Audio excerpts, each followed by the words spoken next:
Before changing a dressing, perform hand hygiene and ensure the patient's privacy. Introduce yourself.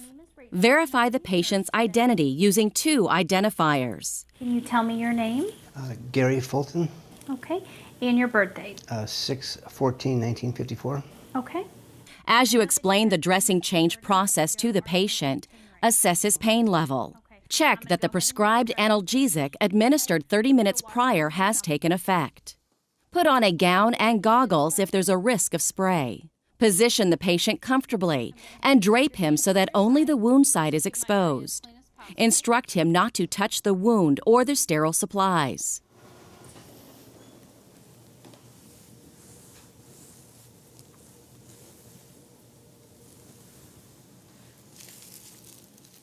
Place a disposable biohazard bag within reach of your work area. Fold down the top of the bag to form a cuff.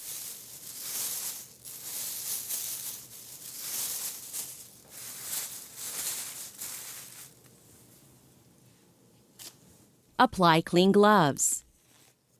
Now you're ready to take off the old dressing. Remove the tape by pulling it parallel to the skin toward the dressing, holding down the uninjured skin. Be sure to pull in the direction of any hair growth. If necessary, obtain the patient's permission to clip or shave the area according to your agency's policy. Remove the old dressing 1 layer at a time with your clean gloved hand or with forceps. Observe the appearance of the drainage as you proceed. Carefully discard the outer secondary dressing first, followed by the inner primary dressing, the layer that's in contact with the wound. If any drainage devices have been placed, avoid putting tension on them by slowly lifting away the layers of the dressing. Keep the soiled undersurface of the dressings concealed from the patient's view as you work. Fold the dressing to contain the drainage. Peel off your gloves inside out and perform hand hygiene. Apply another pair of clean gloves and assess the wound.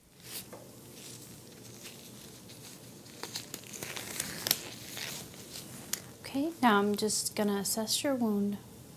Refer to the video skill Assessing Wounds for details. Then dispose of your gloves in the waterproof biohazard bag and perform hand hygiene.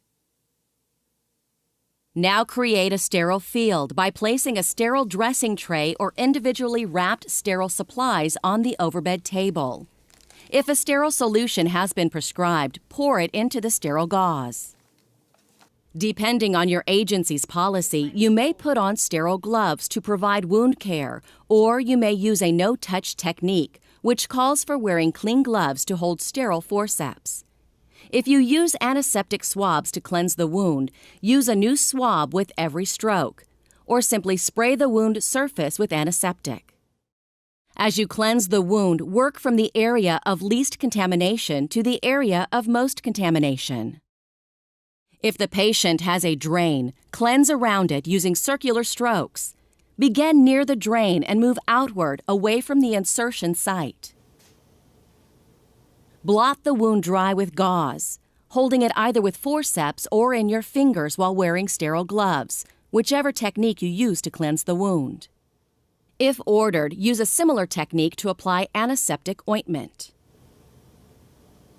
Now that your wound is clean, now I'm going to dress your wound. To apply a dry dressing, use loosely woven gauze as a contact layer. If the wound has a drain, place a pre-cut 4x4 gauze pad so that it sits flat around the drain. Apply additional layers of gauze as needed. On top of this, apply a thicker woven pad, such as a Surgipad or abdominal dressing. Okay, I'm going to start beginning with packing your wound.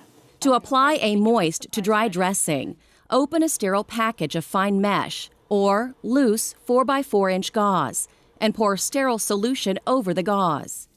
Apply sterile gloves.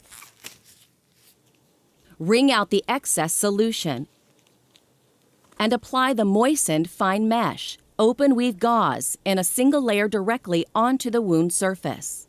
If the wound is deep, gently pack it with gauze using your sterile gloved hand, forceps or a cotton-tipped applicator until all wound surfaces are in contact with the moistened gauze. Be careful not to pack it too tightly, and make sure the gauze doesn't touch the skin around the wound. Observe the packing to ensure that no dead space from sinus tracts, undermining, or tunneling remains. Then apply a dry, sterile gauze pad over the wet gauze. Cover the wound with an abdominal pad, Surgipad, or gauze. Secure the dressing by taping 1 to 2 inches beyond the dressing, that's 2.5 to 5 centimeters, or by using Montgomery ties. Label the tape with your initials and the date and time. Remove any personal protective equipment used. Apply gloves and dispose of all used dressing supplies. Okay, now that we're done with your dressing change, how would you rate your pain now? 0 being none, 10 being the worst. It's about it. Help the patient into a comfortable position and ask him to rate his pain on a scale from 0 to 10. I will come check on you in a little bit. You let me know if you need anything. Okay, thank you. Perform hand hygiene. Document your wound assessment and how the patient tolerated the dressing change. Hello, Mr. Fulton. How are you doing? Real good, thank you. I'm going to check on your dressing, see if there's any drainage, and see how your drain's doing. Okay, doke. As part of your follow-up care, inspect the patient's dressing at least once every shift or as ordered. Can I get you anything? Are you comfortable? No, I'm real good, thank you. Okay, you call me if you need anything. All right, will do. Okay.